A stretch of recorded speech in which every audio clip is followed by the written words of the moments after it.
Boa noite, doutores, boa noite, doutoras.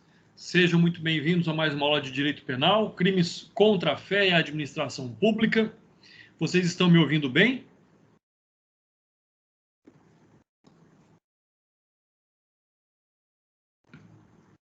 Sim, estamos. Maravilha, então, pessoal. Muito obrigado aí pela informação.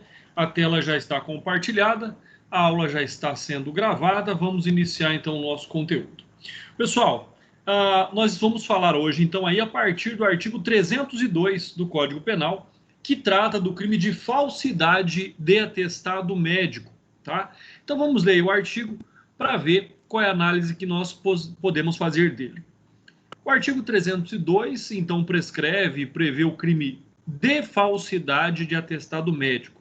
Então, olha só, o artigo 302. Dar ao médico, no exercício da sua profissão, atestado falso. Pena de detenção de 1 mês a 1 ano. Parágrafo único. Se o crime for cometido com o fim de lucro, aplica-se também a multa. Então, algumas considerações são aí, então, extremamente importantes. Primeira consideração que nós devemos fazer é que este é um crime próprio. Somente o médico é que pode dar um atestado falso. Esse falso, essa falsidade, trata-se da falsidade ideológica. Por quê? Porque o atestado em si é verdadeiro, né? Aquilo que se encontra como falso é a sua informação. É aquele médico que, em razão de uma amizade, que em razão de qualquer outra circunstância, atesta um fato que não corresponde à verdade. Então, essa é a grande característica aí do artigo 302. Não é uma pessoa que falsifica um atestado de um médico, não é isso. Aqui, a punição, o tipo penal, né, ele combate aqui a conduta do médico que emite um atestado em desconformidade com a verdade real dos fatos. Então, esse é um assunto extremamente importante, tá? Uma outra questão que nós devemos abordar aqui, além de ser um crime próprio, né, além de nós temos que observar o fato de que este crime não é, por exemplo, uma pessoa que falsifica um documento, um atestado, que assina no lugar do médico, que falsifica o carimbo. Não, esse é um documento falso. No caso aqui, o atestado é verdadeiro, o médico é um profissional regularmente inscrito, né, no CRM. Agora, o que está ali como falso é a informação constante desse atestado. Então, essa é a grande distinção que nós temos do artigo 302. E mais, né? Se ele for um crime cometido com a finalidade de lucro, ou seja, se ele cobrar para a emissão desse atestado médico, ele então também responderá com a pena de multa. Então, percebam, nós temos a pena privativa de liberdade, na hipótese da falsidade ideológica em relação, logicamente, ao conteúdo emitido nesse atestado médico, dado por um médico real, verdadeiro, né? E se o médico ainda cobrar para emitir esse atestado, ainda responde a título de multa. Então, ele vai ter a acumulação da pena privativa de liberdade mais a pena de multa. Quando nós observamos aqui este crime, né, este fato incriminador contido no Código Penal, na verdade, a garantia que esse atestado tem. Né? A partir do momento em que um atestado médico ele tem finalidades específicas, seja finalidade trabalhista, seja finalidades cíveis, seja finalidade previdenciária, não importa. Então, a consequência, a utilização desse atestado, ele é um crime de falsidade, porque ele vai produzir efeitos jurídicos, né, em cima de algo que não é verdadeiro. Então, essa é a grande importância, né? Punir médicos que emitem atestados médicos nessas condições é extremamente importante, né? Eu me recordo que alguns anos atrás, já vários anos, né, atrás, na época da exposição, um aluno perdeu a prova, porque nós tínhamos ali a semana de prova na época da exposição lá em Fernandópolis. Um aluno perdeu a prova e aí ele apresentou um atestado pedindo a prova substitutiva. Ele alegava que ele tinha cólica renal. Em razão desse fato, ele não teria comparecido para fazer a prova. Agora, entrava no Facebook do indivíduo, estava lá na exposição, né? E aí, por curiosidade, eu fui ver qual era a CID que teria sido colocada naquele atestado. E a CID, ela indicava, hoje ela não é obrigatória, nem pode ser colocada, mas na época podia, e aí indicava como cólica menstrual aguda para um homem. Então aí, logicamente, que esse atestado não pôde ser considerado, né? Nem levei em consideração a questão de ser falso ou não, né? Porque se fosse apurar, deveria haver uma responsabilidade penal para o médico, tá? Ou que, né? E tudo indica que fez isso por amizade, né? Porque estava na expo junto com o aluno, né? Nas fotos estava marcado junto com o aluno. Então a gente fica muito claro que isso é muito comum acontecer e algumas pessoas não compreendem a gravidade do fato que cometem, né? Podemos concluir, então, que é uma modalidade especial do crime de falsidade ideológica. Por que é uma modalidade especial? Primeiro, só o médico pode cometer esse crime no exercício da sua profissão. Então, esse é um aspecto extremamente importante. Outro aspecto que nós devemos considerar aqui é que ele sempre será considerado como um crime doloso, né? Não tem como não ser doloso, já que ele, como um profissional com a expertise necessária para o exercício da profissão, não emitiria um atestado, né, falso nessas proporções, né? Uma outra questão que nós temos é o combate, aí, na verdade, às consequências desse atestado quando ele é cometido, esse crime é cometido de forma onerosa. E aí, então, sobre essa perspectiva, surge a questão de que, caso ele tenha algum tipo de lucro com a emissão desse atestado, também será penado com a pena de multa, né? Na classificação do crime, ele é um crime formal, ou seja, ele não precisa produzir um resultado naturalístico, ele se consuma imediatamente com a sua expedição. É possível que seja um crime de conduta fracionada e, por essa forma, sendo então plurissubsistente, admite a tentativa, né, o conatus. Então, admite aí a tentativa. Mais uma vez, crime praticado em modalidade mercenária tem ali a punição, a acumulação da pena de multa com a pena privativa de liberdade, né? Então, é muito comum que esse crime aconteça. Raras são as vezes em que eu vi um profissional de fato ser punido por esse atestado, né? Mas levando-se em consideração a questão de que ele vai produzir danos, né? Seja a iniciativa privada, seja a iniciativa pública, por exemplo, daquele funcionário que foi lá no período da manhã numa consulta médica e pegou um atestado médico para o dia inteiro. Ou seja, é um período de trabalho desse funcionário, seja da empresa privada ou da empresa pública, que ele não estará à disposição do seu empregador. Então, é extremamente importante que nós possamos compreender e alertar, logicamente, os nossos clientes, sendo eles médicos ou não, sobre a gravidade deste tipo penal. Vamos agora para o artigo 303. Pessoal, com relação ao atestado falso, alguma dúvida, algum comentário?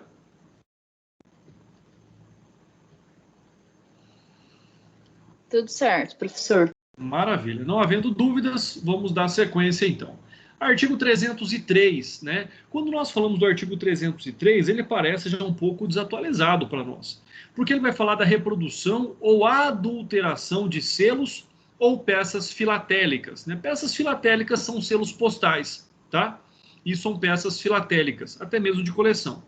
Então, o artigo 303 fala em reproduzir ou alterar selo ou peça filatélica que tenha valor para a coleção, salvo quando a reprodução ou a alteração está visivelmente anotada na face ou no verso do selo ou peça. Pena de detenção de 1 a 3 anos e multa, né? Na mesma pena incorre quem, para fins de comércio, faz uso de selo ou peça filatélica. Então, ou seja, o que nós estamos observando aqui? Que, de fato, é um artigo já ultrapassado sobre aí o contexto da nossa legislação. Tanto é que ele foi abrogado, né? Ele foi totalmente revogado do Código Penal em razão de uma lei posterior e específica sobre ele, que é o artigo 39 da Lei 6538 de 78. Então, o artigo que trata deste crime hoje não é mais o artigo 303, mas sim o artigo, né, 39 da Lei 6.000 538 de 78. Então, esqueçam o artigo 303, né, e vamos ver qual é a atual redação dele. Reproduzir ou alterar selo ou peça filatélica de valor para a coleção, salvo quando a reprodução ou a alteração estiver visivelmente anotada na face ou no verso do selo ou peça. Até aí não traz nenhuma novidade importante. O que vem de novidade é a pena, né? A pena agora é, na verdade, ali, pena de até detenção até 2 anos e pagamento de 3 a 10 dias multa. Então, na verdade, nós tivemos uma redução da pena, né? E uma definição da quantidade de dias multas que essa pessoa será condenada. Por que nós tivemos uma redução da pena até 2 anos, né? Enquanto era de 1 a 3 anos e multa? Então, na verdade, existe uma redução dessa pena dado o fator e o caráter que eu já comentei com vocês, ou seja, a questão de que, né, atualmente nós temos uma utilização muito menor de peças filatélicas ou de selos do que tínhamos anteriormente. Mas mesmo assim, continua existindo aí o tipo penal, mas não mais no Código Penal, e sim numa lei específica que trata agora do tema, que é o artigo 39, mais uma vez aí da lei 6.538 de 1978. Aqui nós temos a definição de como esse crime pode ser praticado, né? Que é imitar ou repetir, naquilo que se traduz sobre o aspecto de reproduzir. Quando nós temos que analisar ali a elementar alterar, né, ela diz que é mudar, modificar. A conduta, então, incriminada aí pelo Código Penal, nada mais é do que criar uma suposta peça filatélica ou selo que tenha valor colecionável. Isso é extremamente importante, tá? Se não for de valor de colecionável, não há que se falar na prática deste ilícito. Ou seja, exclui-se o delito se a reprodução ou a alteração estiver anotada de forma visível na face ou no verso do selo. Então, nós podemos concluir que ele é um crime comum, é um crime doloso, formal, de forma livre e plurissubsistente. Então, é um crime que pode ser praticado por qualquer pessoa, mas sempre com a intenção, né, de alterar ou de reproduzir aí um selo ou uma peça filatélica, mais uma vez, que tenha valor para a coleção. Se não tiver valor para a coleção, também não há que se falar na prática deste ilícito. Quanto à forma equiparada, é importante aí que nós tenhamos essa observação, né, sobre o fato de que ela também sofreu alterações ali pelo artigo 39, o parágrafo único da lei acima citada, né? Então, nós podemos dizer que ela também houve uma revogação tácita quanto ao parágrafo único, vejamos lá, né, o parágrafo único do artigo 303. Então, ele também foi revogado, né, na sua totalidade, em razão desta alteração que nós já citamos. Ou seja, né, o que nós observamos aí é que agora o parágrafo único do artigo 39 diz que incorre nas mesmas penas quem, para fins de comércio, faz uso de selo ou peça filatélica de valor para a coleção, mais uma vez, ilegalmente produzidos ou alterados. Ou seja, então aqui também a pessoa simplesmente comercializa. Quanto nós analisamos o caput, olha só, ele diz na conduta na primeira pessoa, reproduzir ou alterar. Então quer dizer que o indivíduo é que produz ou altera essa selo ou essa peça filatélica. Mas quando a pessoa ciente, né, desta falsidade os utiliza para comercialização, aí sim nós temos uma conduta equiparada que também é punida nos termos do parágrafo único agora do artigo 39 da Lei 6538 de 78. Vamos lá, pessoal. Talvez aí um artigo mais atual, que é o uso de documento falso. Lembrando que este crime, quando praticado em associação de outros crimes, ele resta por absorvido. Se este for um crime meio, ele será absorvido pelo crime fim, né? Então nós temos que pensar também na cadeia ali da prática dos ilícitos, né? Mas ele tem a seguinte redação: artigo 304, fazer uso de qualquer dos papéis falsificados ou alterados a que se referem os artigos 297 a 302, pena a cominação, a falsidade ou a alteração. Né? É diferente daquelas análises que nós sempre temos um princípio aí objetivo e subjetivo, um tipo objetivo e uma subjetividade quanto à aplicação da pena. Por quê? Porque aquele é um tipo penal remissivo, ou seja, ele não atribui aqui o preceito secundário do tipo penal, que é a pena. Ele só faz uma referência à cominada, à falsificação ou à alteração. Então, na verdade, ele nos remete às penas aplicadas entre os artigos 297 e o artigo 302, né? Não vou me recordar agora se é o único, mas pelo menos é aquele que eu tenho conhecimento hoje que tem um preceito secundário remissivo. Não me recordo de outro tipo penal que também tenha um preceito secundário remissivo, né? Aqui, da mesma forma, nós temos que compreender que dentro da classificação dos crimes, ele é um crime doloso, né? Não havendo previsão da modalidade culposa, essa pessoa ela deve fazer o uso desse papel falsificado ciente desta falsificação, né? Então ele tem que saber que os papéis são falsificados, porque se ficar demonstrado que ele não tem conhecimento da falsificação, por certo, essa pessoa não poderá ser responsabilizada pela prática do ilícito, né? Também aí não há necessidade do elemento subjetivo especial. Por que ele está utilizando ou com que objetivo está utilizando um documento falso? Para que fim? Não importa, né? Não importa com qual finalidade essa pessoa estará aí utilizando o documento falso. Além disso, ele é um crime formal em que pese ele só precise praticar a conduta para que o crime já esteja configurado, né, consumado. Constitui também de forma livre, não diz aqui, a própria lei não nos fala, né, em que condições ou em que circunstâncias esse uso deve ser, então, realizado. E há uma divergência sobre a possibilidade de tentativa do crime. Tá? Por quê? Porque a pessoa ou faz uso ou não faz uso, né? Particularmente aqui eu concordo com a corrente que trata do tema em que esse crime é um crime unissubsistente, ou usa ou não usa, né? Então eu prefiro adotar essa corrente. Mas nós temos aí, né, precedentes doutrinários extremamente importantes e jurisprudenciais também que falam sobre o tema, né? Nós temos aí o Tribunal STJ, que, de acordo com uma doutrina, de acordo com a especificação deles, ela é majoritária, diz que, com efeito, a doutrina e a jurisprudência majoritariamente entendem que a configuração do tipo penal de uso de documento falso deve ser apta para iludir, enganar e ludibriar. Ou seja, se essa falsificação também for grosseira, não há que se falar na prática do ilícito.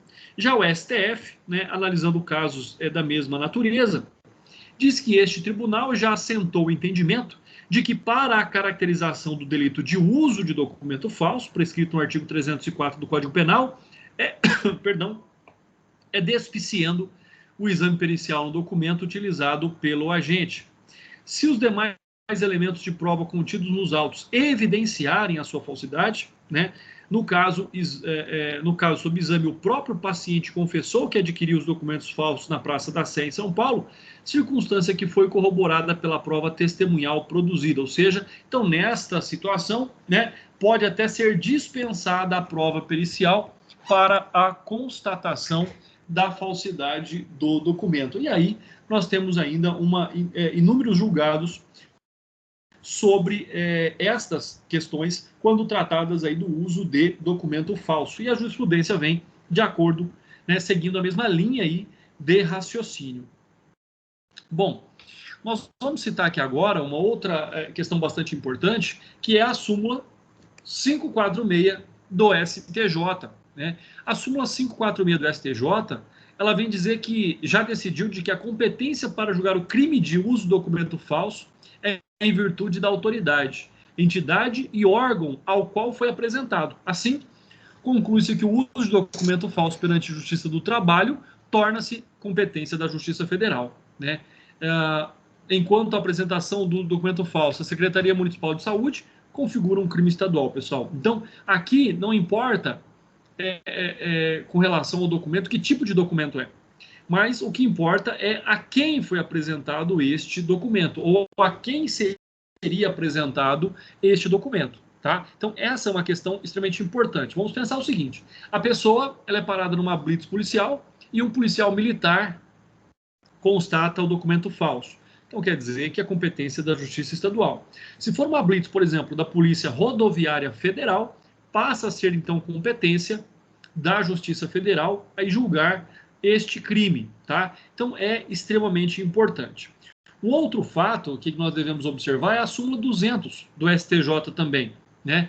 Na qual ela diz que é competente o juízo federal do local em que se consumou o crime de uso de documento falso, no caso consistente em passaporte, né? No caso, porque o passaporte é emitido ali e tem finalidade específica de garantidor da nacionalidade do indivíduo. Né? Então foi decidido com base nessa súmula que o juízo federal competente para processar e julgar acusado de crime de uso de passaporte falso é o do lugar onde o delito se consumou.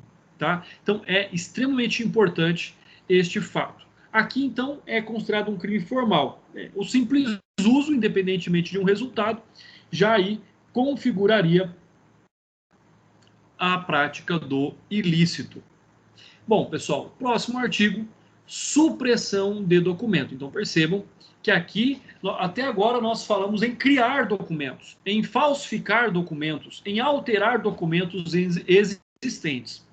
Já o artigo 305, ele tem uma versão diferente. Ele trata de uma outra hipótese totalmente contrária ao que nós vimos, né, até agora. Ou seja, ele vem tratar da supressão de documento. Ou seja, supressão significa destruir, suprimir ou ocultar em benefício próprio ou de outrem, ou em prejuízo alheio, documento público ou particular verdadeiro. Se for falso, também não se aplica esse tipo penal, né? De que não podia dispor. Então, esse é uma outra hipótese, né? Tem que ser verdadeiro e a pessoa não tinha ali a titularidade ou a possibilidade jurídica da disposição deste documento. Pena de reclusão de 2 a 6 anos e multa, se o documento é público, e de reclusão de 1 a 5 anos e multa, se o documento é particular. Percebam também que nós temos aqui uma distinção entre a configuração deste documento, em sendo público ou em sendo particular. Sendo público, lógico que nós temos aí uma pena maior, pelo menos entre pena mínima e pena máxima. Ela começa com uma pena mínima maior e termina com uma pena máxima maior em sendo o documento público, né? Quanto aqui à classificação do crime, nós vamos observando que ele trata-se de um crime doloso, né? O elemento especial do tipo, ou seja, consistente em agir em benefício próprio ou de outro. Então aqui, esta ação, este dolo, ele tem uma finalidade específica. Não é como outros crimes que não apresentam essa finalidade específica, aqui apresenta. Tá? Então essa é uma distinção também. Aqui é um dolo especial ou é um dolo específico. Ele age objetivando um resultado, seja o benefício próprio, seja o prejuízo alheio, né? O agente não pode ter a disponibilidade do documento, caso contrário, o fato é atípico, ou seja, se ele está autorizado a destruir, a ocultar e a suprimir esse documento, não há que se falar em crime nenhum. Sendo assim, ele é um crime comum, podendo ser praticado por qualquer pessoa. Ele é formal porque não exige um resultado naturalístico, né? Ele é instantâneo, vamos aqui apagar para poder visualizar melhor. Ele é instantâneo, de efeitos permanentes. Por fim, admite a tentativa por ser plurissubsistente. Lembrem-se dos efeitos aqui dos crimes. Nós temos crimes instantâneos, nós temos crimes permanentes, nós temos crimes instantâneos de efeitos permanentes. Ou seja, ele é praticado com o ato de destruir, suprimir ou ocultar, e ele continuará produzindo seus efeitos jurídicos enquanto não cesse essa conduta. Então, ele é instantâneo, mas continuará produzindo ali os efeitos permanentes, né? Um outro exemplo que nós temos de crime instantâneo de efeitos permanentes é o crime de bigamia. De outras falsidades. Então, agora nós estamos aí adentrando ao capítulo 4 do título 10 do Código Penal. Quando nós tratamos de outras falsidades ou falsificações, na verdade, nós estamos falando aí, né, de alguns critérios bastante específicos, como, por exemplo, né, no caso do contraste de metal precioso, fiscalização alfandegária, né? Falsidade, falsa identidade, fraude sobre a lei sobre estrangeiro ou adulteração de sinal identificador de veículo automotor. Então, aqui, dessas outras falsidades, estão diretamente ligados a questões muito particulares tratadas dentro do direito penal, né? Como forma geral, falsificação de sinal empregado no contraste de metal precioso ou na falsificação, na fiscalização alfandegária ou para outros fins. Para isso, o próprio artigo 306 do Código Penal nos traz aí a definição. Então, ele diz o seguinte: falsificação do sinal empregado no contraste de metal precioso ou na fiscalização alfandegária ou para outros fins. Artigo 306. Falsificar, fabricando ou alterando marca ou sinal empregado pelo poder público no contraste de metal precioso ou na fiscalização alfandegária, ou usar marca ou sinal desta natureza falsificado por outrem, pena de reclusão de 2 a 6 anos e multa. Parágrafo único. Se a marca ou sinal falsificado é o que usa a autoridade pública para fim de fiscalização sanitária, ou para autenticar ou encerrar determinados objetos, ou comprovar o cumprimento de formalidade legal. Aí nós temos um segundo preceito secundário, né? Nós temos aqui um outro dispositivo penal que diz que a pena é de reclusão ou detenção de 1 a 3 anos e multa. Ou seja, nós temos uma conduta, então, privilegiada, porque ele abre a possibilidade aqui, né, de um regime menos grave do que a reclusão. Quando nós observamos, então, este contexto da prática deste crime, né, nós temos que compreender aqui quais são os núcleos do crime, ou as elementares do crime. Então, quando nós falamos em adulterar, significa fazer passar por verdadeiro aquilo que foi fraudado, aquilo que não é usual. Quando nós colocamos o termo usar, né, utilizar ou fazer uso. Então, nós temos duas, em tese, figuras incriminadoras. Tanto falsificar, fabricando ou alterando marca ou sinal empregado pelo poder público no contraste de metal precioso ou na fiscalização alfandegária, e ainda usar marca ou sinal desta natureza falsificado por outra pessoa. Na primeira conduta, é o próprio indivíduo que pratica a conduta ilícita da falsificação. Na conduta equiparada, alguém se utiliza, se beneficia desta alteração, dessa falsificação destes sinais, né? Ele é um crime, na sua classificação, um crime comum, qualquer pessoa pode praticá-lo, podendo, então, também sendo considerado como um crime formal, já que a prática da conduta, por si só, gera a configuração do ilícito. Da mesma forma, ele é um crime doloso, sendo necessária qualquer finalidade específica por parte do agente para a sua configuração. Então, é um crime doloso, né, com objetivo especial. Ele é plurissubsistente, são vários atos que se sucedem até que possa acontecer a consumação, né? Salvo aqui uma exceção na modalidade de usar, porque usar não é plurissubsistente. Usar é unissubsistente, porque ou usa ou não usa, não tem meio termo, não tem como tentar usar. Ou usa ou não usa, né? Na qual somente usar não admite tentativa, enquanto ele plurissubsistente admite a tentativa.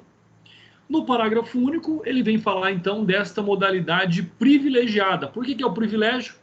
Porque ele abre a possibilidade aqui para a detenção de 1 a 3 anos, que é uma pena menos grave do que aquela prescrita, prevista ali no caput do artigo que nós estamos analisando. Então, é extremamente importante nós observarmos essas características, tá bom? É extremamente importante a observação dessas características. Falsa identidade. Então, olha só, o crime de falsa identidade tem como seus preceitos primários e secundários o seguinte. Artigo 307. Atribuir-se ou atribuir a terceiro falsa identidade para obter vantagem em proveito próprio, alheio ou para causar dano a outra pessoa. Então, percebam que o indivíduo tanto pode praticar a falsa identidade para si ou atribuir ela a outra pessoa. Então, esse é um fato extremamente importante. Na falsa identidade, nós estamos diante de uma falsidade ideológica. Por quê? Porque a pessoa existe materialmente, né? É um ser vivente, mas ele acaba ali usurpando a personalidade de um outro indivíduo, a identidade de um outro indivíduo. Tá? Então, nós temos que sempre compreender essas características do crime de falsa identidade.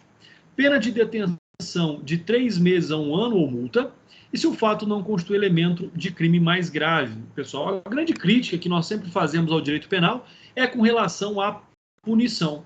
Né? Nós temos ainda punições muito insignificantes que não são capazes de coibir a prática desses ilícitos. Quanto à classificação deste crime, inicialmente, exige-se aí, então, o elemento subjetivo especial. O dolo deve ser um dolo específico, né, que é para obter vantagem ou para causar prejuízo a outra pessoa. Então, não é utilizar a identidade falsa alheiamente, ou seja, aleatoriamente. Não é isso. Tem que haver uma finalidade específica, tem que haver um desejo específico da prática deste ilícito. Porque se esse desejo específico não houver, não há que se falar deste tipo penal. Então, é extremamente importante esta configuração, esta compreensão. Além disso, né, nós estamos diante de um crime comum, nós estamos diante de um crime formal, né, e nós estamos diante também de um crime que pode ser praticado de qualquer forma. Quando nós observamos esta classificação deste crime, né, nós temos lá uma conduta subsidiária, pois há indicação expressa de que só se configura este crime se não for, né, ele ali o iter criminis de um outro crime mais grave. Então, se ele for o iter criminis para um crime mais grave, aí então deve ser observada a característica dali, daquilo que diz, ou o elemento subjetivo do tipo, né? Quando ele coloca aqui de uma forma bastante simples, se o fato não constitui crime mais grave. Então, se constituir crime mais grave, esquece o artigo 307, ele resta como absorvido pelo crime mais grave e aí responderá nestas penas. Nós temos também algumas análises que são importantes a serem feitas, como, por exemplo, aí, o enunciado 552. Né? O enunciado 552 do STJ diz que a conduta de atribuir-se falsa identidade perante a autoridade policial é típica, ou seja, é ilícita, ainda que em situação de alegada autodefesa. Então, nesta autodefesa, não justifica a atribuição de falsa identidade. Né? O que é que pode acontecer aqui? A pessoa ela não precisa se identificar. Se ela não está provida de documentos e se não existem outros meios de identificar, ela simplesmente pode não responder, pode não colaborar para a sua identidade. Isso não é crime, né? Ela manter-se em silêncio, perguntar qual é o seu nome, ela não fala número de RG, ela não fala número do CPF, ela não fala onde mora, ela não fala nada, né? Cabe ao Estado identificá-la de alguma forma. Aí não é crime, aí é autodefesa. Agora, atribuir-se a si uma identidade falsa, aí nós estamos de acordo com o artigo 307 do Código Penal. Por quê? Porque essa pessoa está buscando um benefício. Então fica aí a dica também, né, do estudo da súmula do STJ 522.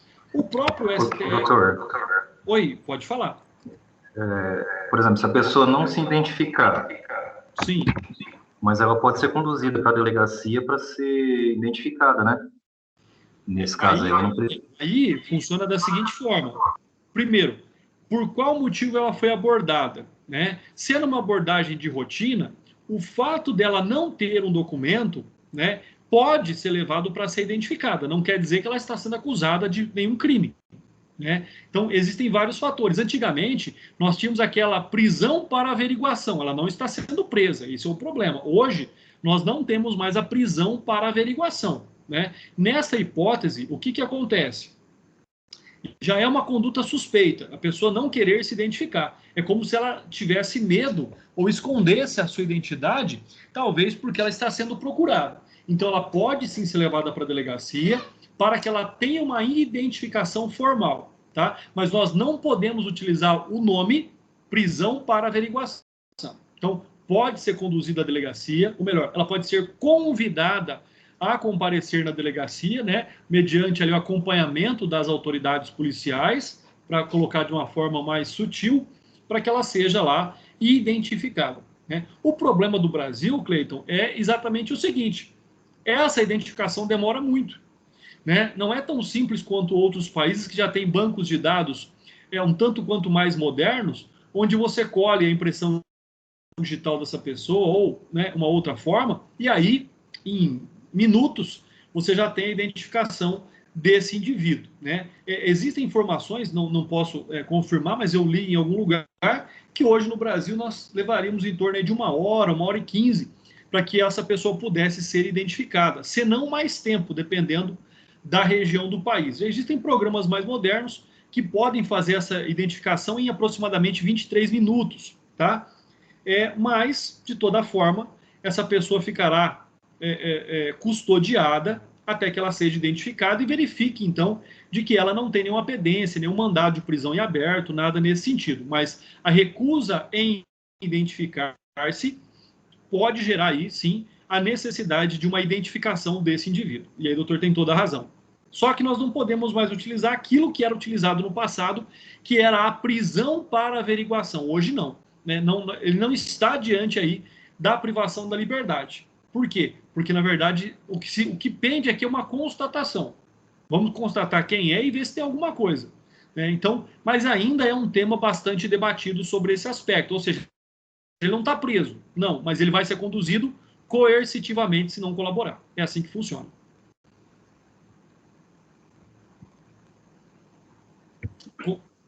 Beleza, então, Cleiton?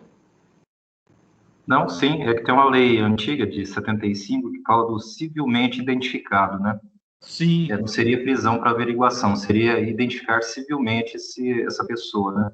Isso, exatamente. Porque no regime, no período da ditadura brasileira, que é anterior a 75, né, é onde nós tínhamos lá a prisão para averiguação. Aí, com o rompimento ali, né, da ditadura, ou uma amenização, né, do procedimento de ditadura no Brasil, ali já nos anos 70, é onde mudou um pouquinho, amenizou a condição de levar esse indivíduo para a delegacia, né? Então, aboliu-se ali o termo prisão para averiguação e essa lei veio e diz, olha, se a pessoa não se identifica, nós temos que identificá-la. E, tocando no assunto, o Brasil ainda é muito falho sobre esse aspecto. Enquanto eu advogava pela assistência judiciária lá em Urânia, uma vez eu defendi um rapaz, ele foi preso lá em Urânia por roubar carreta. O que eles faziam? Ele vinha numa caminhonete, ele pulava em cima da carreta, puxava lá o freio, né? E a carreta parava e eles roubavam a carreta. E aí, quando se observou isso, foi verificado que ele já tinha cumprido pena lá em Cuiabá com documentos falsos. Ou seja, ele foi preso em Cuiabá pelo mesmo crime, né, por crime da mesma natureza, foi processado, foi condenado, e então ele foi solto, e aí ele foi novamente preso, né, e aí sim a verdadeira identidade dele foi localizada, né, foi identificada. Mas imagina ele passar por um processo dessa natureza, dessa gravidade, sem que ele tivesse a sua identidade, né? Jogou ali aquela condenação no CPF de outra pessoa. Então, isso ainda é comum. Isso eu não estou falando de muito tempo, não. Coisa aí de 5 anos que isso aconteceu, que isso foi descoberto, na verdade. Ele já tinha sido solto. Na sua identidade natural, civil, não tinha nenhuma condenação, mas depois verificou-se que ele também tinha ali a posse de documentos que o identificavam como outra pessoa. Então, ainda nós estamos num processo muito falho de identificação dos indivíduos, né? A medicina legal trata sobre isso, nós vamos estudar isso futuramente lá no 10º semestre. A medicina tem um processo muito complexo de identidade e identificação do indivíduo, né? Tanto é que no processo penal, vocês sabem disso, para que um promotor possa apresentar uma denúncia, necessariamente ele não precisa ter a qualificação do indivíduo. Quando ele sabe quem é, mas não tem a qualificação, ele faz simplesmente a descrição, né, com critérios identificadores, como estatura, como peso, como características físicas, como sinais indicativos como tatuagens, cicatrizes. Então, tudo isso pode ser utilizado aí para determinar a identificação, mas não a identidade do indivíduo, né? Esse é um grande problema, porque essa condenação pende sobre quem? Sobre aquele indivíduo que não se sabe quem é. Até porque, quando nós hoje vemos a questão do crime organizado no Brasil, né, aquilo que primeiro se percebe é a busca de tentar burlar esses critérios de definição da identidade, quanto à remoção das impressões digitais por cirurgias plásticas, modificação completa da fisionomia do indivíduo. Então, se vocês se lembram bem, e podem pesquisar sobre isso, né, quantas cirurgias plásticas realizou lá o Juan Carlos Abadia, preso no Brasil, um dos maiores traficantes aí da América Latina. Ele era uma pessoa fisicamente irreconhecível, né, sobre as suas características naturais, inclusive com a retirada ali das suas impressões digitais, tudo para dificultar a sua identidade, né, a localização da sua identidade.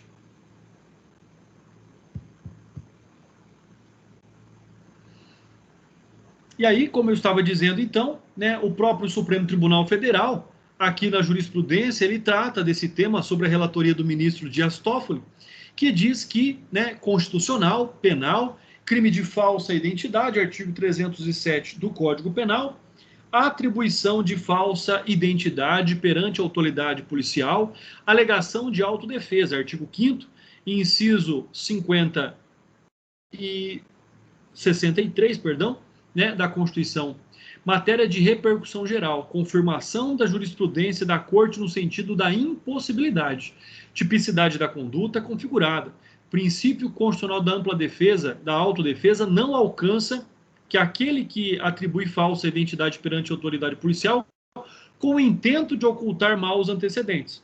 Sendo, portanto, típica a conduta praticada pelo agente, o tema possui, então, densidade constitucional e extrapola os limites subjetivos da parte. Então, vem deixar claro e colocar uma pá de cal de que a falsa atribuição de identidade não pode configurar aqui a autodefesa, né? Um outro critério importante é que, além dessa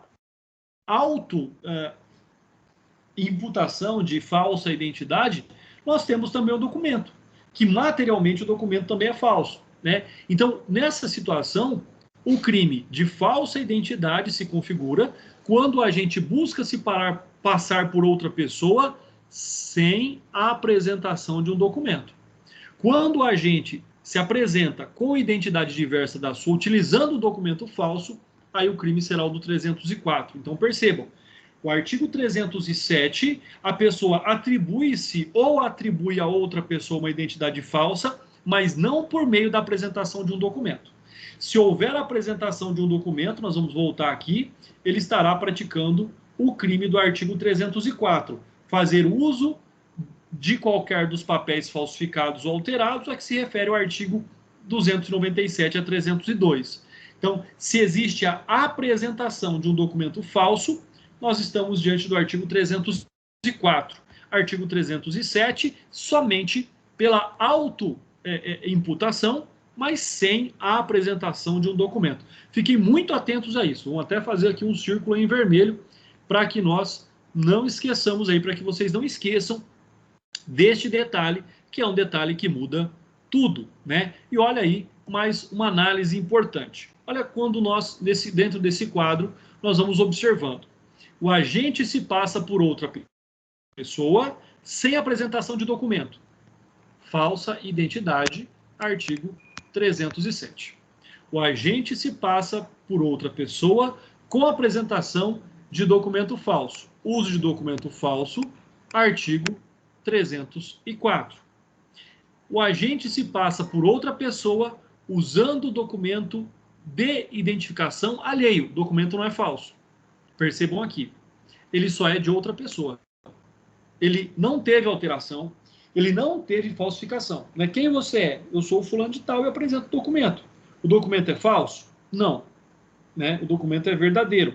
E aí, nós então vamos analisar na sequência o artigo 308, uso de documento de identidade alheio. Então, fiquem sempre muito atentos a isso. Não apresentou documento falso, 307. Apresentou documento falso, 304. Apresentou documento verdadeiro, mas de outra pessoa, 308. Então, esses 3 artigos são aqueles que podem gerar aí em vocês a confusão na hora de responder uma questão. Se o documento foi apresentado, se ele não foi apresentado, melhor, se ele foi apresentado sendo falso, se ele não foi apresentado, ou se foi apresentado um documento verdadeiro, mas de outra pessoa. Entenderam isso? Compreenderam as 3 figuras típicas, artigo 304, 307 e 308? Muito bem. Artigo 308, então. Usar como próprio passaporte, título de eleitor, caderneta de reservista ou qualquer documento de identidade alheio, ou ceder a outrem para que dele se utilize documento dessa natureza, próprio ou alheio. Percebam que nós temos aqui 2 condutas: usar e ceder. Responde criminalmente quem faz uso do documento alheio e responde criminalmente quem empresta este documento para que seja utilizado por outra pessoa, né? É lógico que aqui aquele que cede, a hora que a coisa aperta, vai dizer: não, mas eu perdi meu documento. Tá bom, cadê o seu boletim de ocorrência? Ah, eu não fiz. Bom, então você vai responder por ter cedido o seu documento para que o indivíduo usasse. Então nós temos que nos precaver sempre sobre essas hipóteses. Detenção de 4 meses a 2 anos e multa, se o fato também não constitui crime mais grave. Então fiquem atentos também. Pode estar ali inserido num problema, numa questão prática, numa questão técnica, em que de fato esse crime ele constitui um crime mais grave, tá?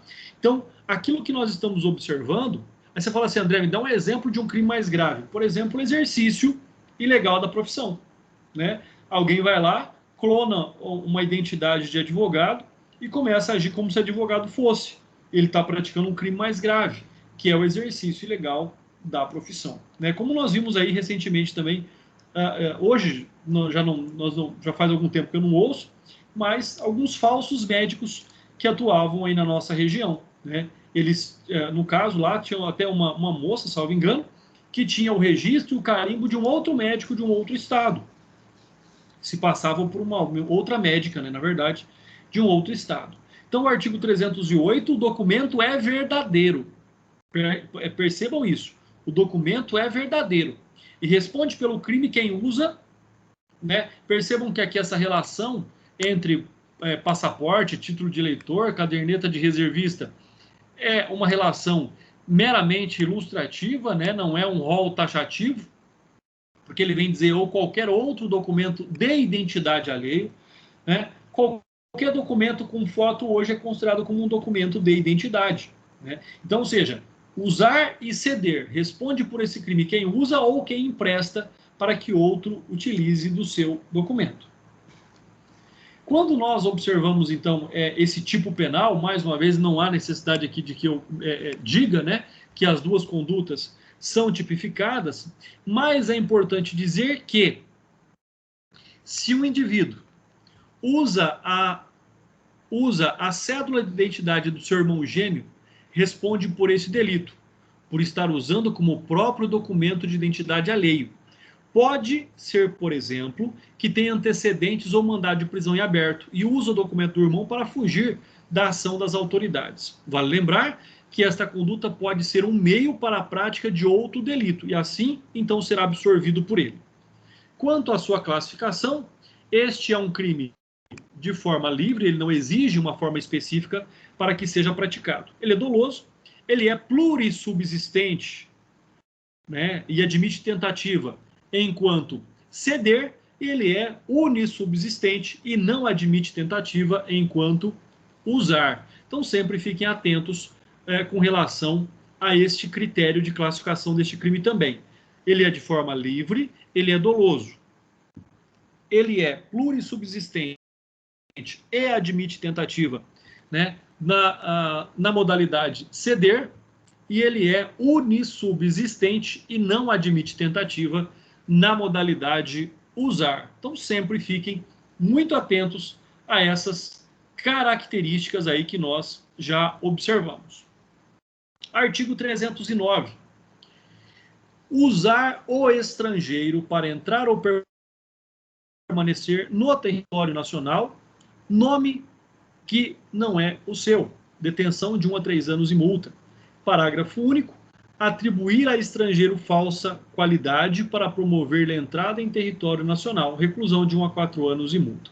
Então, percebam, nós temos a pena para o estrangeiro e nós temos a pena para o nacional que ajuda o estrangeiro. E aí a pena para o nacional ela é maior do que a pena para o próprio estrangeiro. Tá? Então, esse é um crime também aí que nós observamos com menor frequência, pelo menos aqui na nossa região, né, em regiões fronteiriças, lindeiras ali com outros países.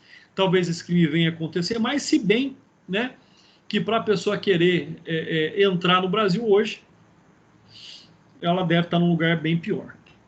Quanto ao caput deste crime, então, né, logicamente ele é um crime próprio, porque ele é atribuído ao estrangeiro numa primeira conduta.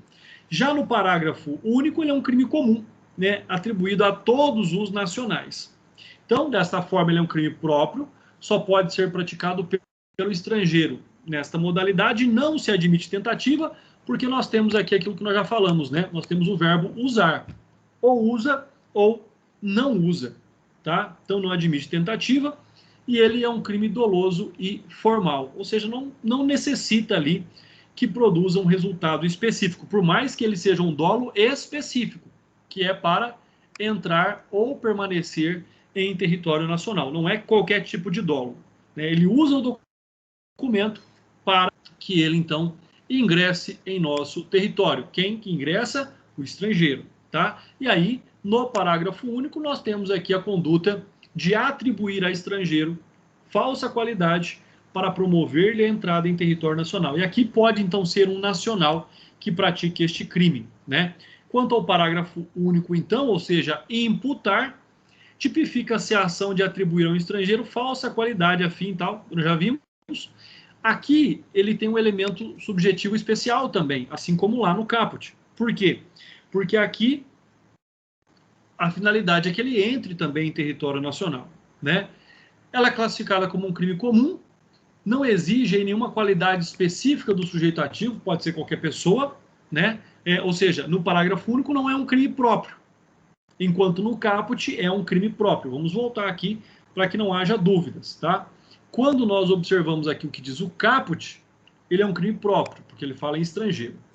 Quando nós observamos aquilo que fala o parágrafo único, ele é um crime comum, porque qualquer pessoa pode praticá-lo. Tá? Então, aí, nessa situação, nós não temos a previsão também, já que ele é um crime doloso, nós não temos a previsão da modalidade culposa, ainda que seja doloso e formal. Né? Existem aí divergências sobre a possibilidade da tentativa. Penso eu que, na hipótese do caput, em usar, não cabe tentativa.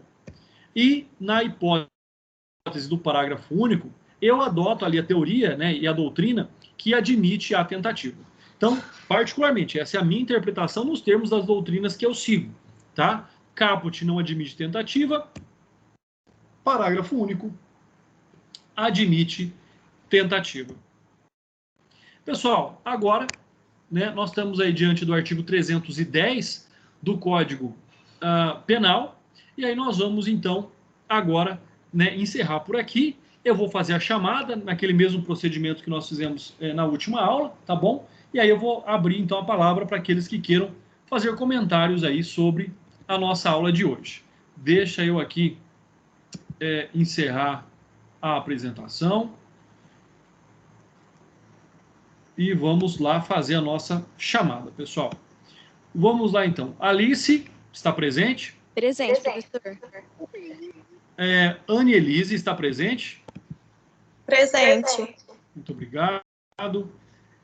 O Aparecido Rodrigo, está presente? Pessoal, quem não tiver microfone, tá? Pode escrever no chat também, Aparecido, muito obrigado. Camila está aí, presente. Presente. Cleiton, presente. Presente. Felipe, brasileiro.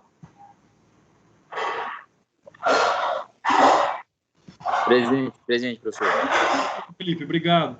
Flávio está aí? Flávio José. Presente. Sim, estou aqui, professor. Gabriela Fernandes.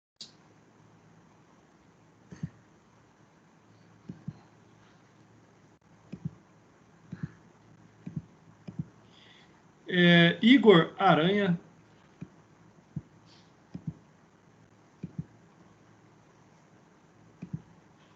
Isabela Nayara.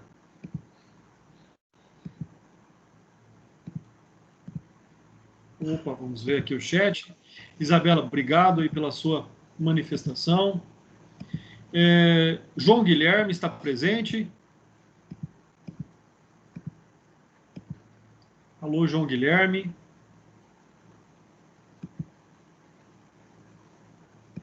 João Vitor. Presente, professor. Obrigado, João. Lígia Rafaela está presente. Presente. Obrigado. Lúcia Maria. Presente. Marcela Roberta. Presente. Marciano. Presente. Muito bom. Murilo. Alô, Murilo está presente. Rafael Nakano. Presente. Beleza, Rafael, obrigado. Rosenberg está presente. Presente, professor. Muito obrigado. Ruiter está aí?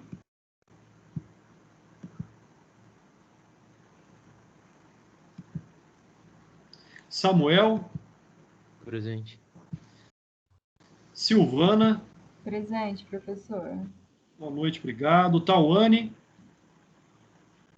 Tawane já me mandou aqui que está presente também, mandou pelo WhatsApp. Muito obrigado. Valdinei está presente. Presente, doutor. Vânia.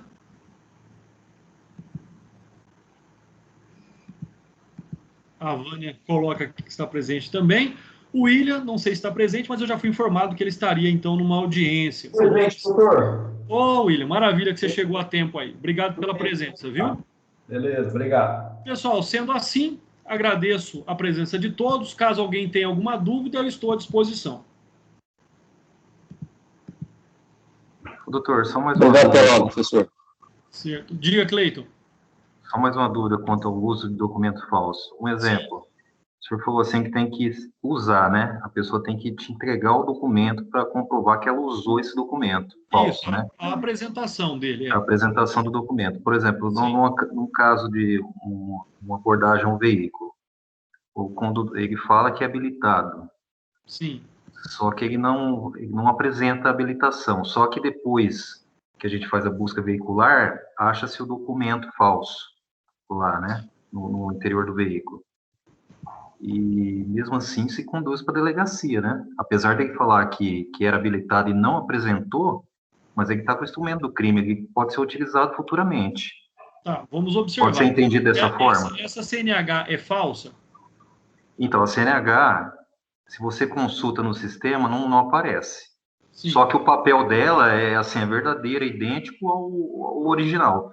Na hora ali não tem como você verificar se é falso ou não. Só através dos dados mesmo, da consulta. Bom, deixa eu compreender pela visão policial.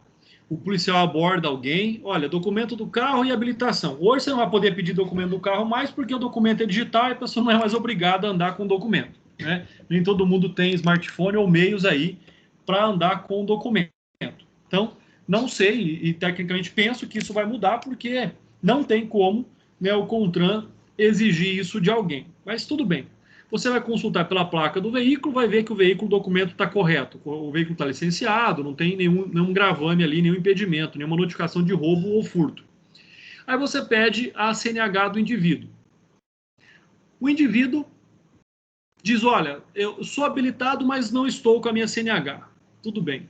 Aí o que você pode fazer? Você pode consultar pelo nome e o CPF.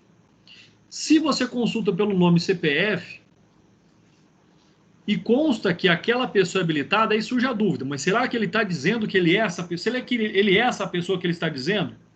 O que nós vamos ter que observar? Aquela distinção dos artigos 304, 307 e 308. Se eu penso, particularmente, né, ele é um crime formal, mas lá fala, tem que ter apresentação. Então, num primeiro momento em que ele não apresentou, ele responderia pelo, por exemplo, mas aí é identidade. Esse que é o problema, nós estamos falando de habilitação. Ele está dizendo que ele é habilitado, mas ele mudou a identidade dele, ele está se passando por outra pessoa ou não? Entendeu, Cleiton? Nós temos todas essas variantes para analisar. Ou seja, pode então, falar. O negócio é o seguinte, aqui fala que é habilitado, só que Sim. não apresenta a habilitação. Depois de busca veicular, você encontra uma CNH falsa. Tá. Entendeu? Aí é uso de documento falso. Uso de documento falso, mesmo ele não te apresentando o documento, né? Porque é um crime formal, né? Ele não precisa produzir um resultado naturalístico. Estando na posse desse documento falso que não foi apresentado, ele vai responder pelo artigo 304, que é o uso de documento falso. Que está lá naquela relação lá do artigo 297 ao 302. São aqueles documentos ali que você vai ter que enquadrar ele em um desses tipos penais. Eu entendi. Ele não precisa apresentar. Se tiver ali de posse ali no veículo, exemplo, né? Isso. Já configura o crime, então. Ele está na posse, por mais que ele não apresentou. E com a localização desse documento, ele faz uso de um documento falso mesmo sem apresentação. Né? Ele está na posse. E como é um crime formal, não precisa produzir um resultado naturalístico. O simples ato de estar na posse já configura ali o ilícito. Correto. Essa era a dúvida. Maravilha, então. Vamos lá, pessoal. Essas dúvidas são bastante interessantes. Ó. Faz a gente pensar. É bem bacana a gente começar a visualizar esses casos concretos aí, né, dentro de uma análise doutrinária e legal. Mais alguém tem alguma dúvida?